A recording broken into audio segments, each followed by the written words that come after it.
भगवान श्री कृष्ण को नमस्कार करते हुए आप सभी का अनंत अकेडमी ऑफ मैथमेटिक्स में स्वागत है। अब हम करेंगे थ्योरम 7.4। चैप्टर 7 है आपका, रियल एनालिसिस बुक है, BSc 5th semester 4th unit. Let x d and y d star be two metric space and let f g be two continuous functions of x into y. दो metric space है और दो function, दोनों function continuous given है, तो हम उनकी definition apply कर सकते हैं। Then the set x belongs to x such that fx equal to gx is a closed subset of x। यानी कि ये ऐसा सबसेट है जिस मतलब उन सारे पॉइंट का सेट जिन पे f और g दोनों इक्वल होते हों, वो एक सेट बनेगा और उसे हमें दिखाना है कि वो क्लोज सबसेट है x का। इसमें हमने पहले प्रूफ में a मान लिया कि जो ये सेट है जहां पर fx और gx को इक्वल करने वाले जितने भी पॉइंट हैं, उन सभी पॉइंट का जो सेट है वो मैंने a मान लिया। We shall prove that A is closed subset of X। अब क्लोज सबसेट दिखाना है तो हमारे लिए सुफिशियंट होगा कि हम इसका कॉम्प्लीमेंट ओपन शो कर दें। For this it is sufficient to prove that it's complement x minus A होता है। कॉम्प्लीमेंट x में से a को सब्ट्रैक्ट कर दोगे वो a कॉम्प्लीमेंट आएगा। अगर a कॉम्प्लीमेंट ओपन है तो a क्लोज हो जाएगा।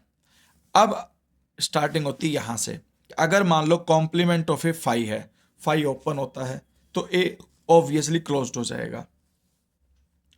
और अगर मान लो a कॉम्प्लीमेंट फाई नहीं है तो इसका मतलब उसमें एक एलिमेंट होगा, एलिमेंट a बिलोंग करेगा कॉम्प्लीमेंट ऑफ a से। अब इसमें है तो इसका मतलब कि वो a के अंदर नहीं होगा, क्योंकि कॉम्प्लीमेंट से बिलोंग करने का मतलब है कि वो सेट a में नहीं होगा। अब सेट a में नहीं है तो इसका मतलब फंक्शन के अंदर x की जगह a डालूंगा तो ये कंडीशन इक्वल के बजाय अनइक्वल आएगी, क्योंकि इक्वल आ जाएगा तो वो a से बिलोंग करेगा और नॉट इक्वल है तो इसका मतलब वो a से बिलोंग नहीं करेगा। इसीलिए F A is not equal to G A. अब एफ ए और जी ए दो अलग अलग पॉइंट है तो दोनों के बीच में कुछ ना कुछ डिस्टेंस जरूर निकलेगी, और डिस्टेंस हम मोड में लेते हैं तो वो न्यूमेरिकली पॉजिटिव काउंट करते हैं, और पॉजिटिव होने की वजह से d star f a comma g a greater than zero.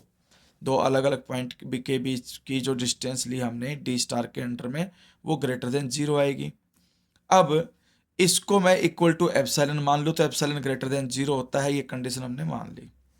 F और जी दोनों कॉन्टिन्यूस फंक्शन हमें ऑलरेडी क्वेश्चन में गिवन है, तो बाय डेफिनेशन वहां पर एक एप्सिलॉन ग्रेटर देन जीरो और एक डेल्टा ग्रेटर देन जीरो होगा, सच दैट कि D x A less than delta D star f a comma F x less than epsilon by 3 लेंगे। 3 इसलिए क्योंकि आगे हमें चल करके वो 3 हिस्से बनेंगे उनको मिला करके, तो ये आप जब लास्ट में देखोगे समझ आ जाएगा। स्टार्टिंग में आप चाहो तो सिर्फ एप्सिलॉन लिख सकते हो।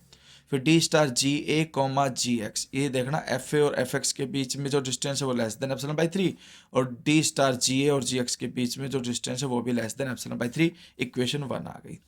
अब d star f a comma g a less than equal to, पहले एफ ए से एफ एक्स तक ब्रेक किया, फिर एफ एक्स से जी एक्स तक ब्रेक किया, फिर जी एक्स से जी ए तक गए, यानी कि एफ ए और जी ए के बीच में हमने इस तरह से ब्रेक किया, एफ ए से एफ एक्स से जी एक्स और जी एक्स से जी ए।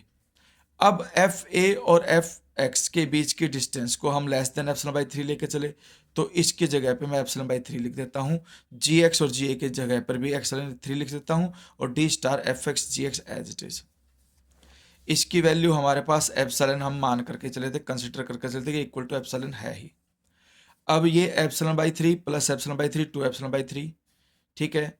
ये हमारे पास कंडीशन ऐसे होगी कि भाई ये एज इट इज रहने दो, 2 एप्सिलॉन बाई 3 उधर जाके माइनस हो गया, तो कंडीशन ये इस तरह से बन गई कि भाई epsilon minus 2 epsilon by 3 is less than d star f x comma g x, ये लेकर के चले। तो ये सिंप्लीफाई होकर के एप्सिलॉन बाई 3 आ गया और डी स्टार इससे ग्रेटर आ गया, तो इसने इस फॉर्म में लिख दिया d star f x g x is greater than epsilon by 3 which is greater than zero. अब ग्रेटर देन जीरो आ गया तो इसका मतलब एफ एक्स और जी एक्स दोनों अनइक्वल होंगे, क्योंकि इक्वल टू जीरो होता तो ही इक्वल होंगे। ग्रेटर देन जीरो होने का मतलब इनके बीच की डिस्टेंस इक्वल टू जीरो है नहीं, तो इसलिए ये दोनों भी इक्वल नहीं होंगे। अब ये कंडीशन हम लेके चले थे कि भी एक्स कोमा ए तो लेस देन डेल्टा है, which implies F X is not equal to F G X, ठीक है। इस कंडीशन का मतलब है कि जो x है वो बिलोंग करता है स्फीयर से जिसका सेंटर तो है a और रेडियस है डेल्टा। और इसका मतलब है कि जो x है वो बिलोंग करेगा a कॉम्प्लीमेंट से, क्योंकि अगर ये इक्वल होते तो x a से बिलोंग करता, लेकिन नॉट इक्वल का मतलब x किससे बिलोंग कर गया, a कॉम्प्लीमेंट से। तो कंडीशन ये लेके चले थे, आ गई ये कंडीशन, इसका मतलब ये जो है सबसेट बनेगा a कॉम्प्लीमेंट का। और S A delta subset of a complement, this shows that a complement is the neighbourhood of a। तो ये नेबरहुड के डेफिनेशन के according a complement is neighbourhood of a। Since a is arbitrary point है, तो it means that a complement is neighbourhood of every point या all of its point, and therefore a complement is open. तो ये open की definition बन जाती है जब वो ऑल पॉइंट के लिए नेबरहुड क्रिएट कर देता है। और अगर a कॉम्प्लीमेंट ओपन है तो इसका मतलब a क्या होगा, closed, by definition of close set.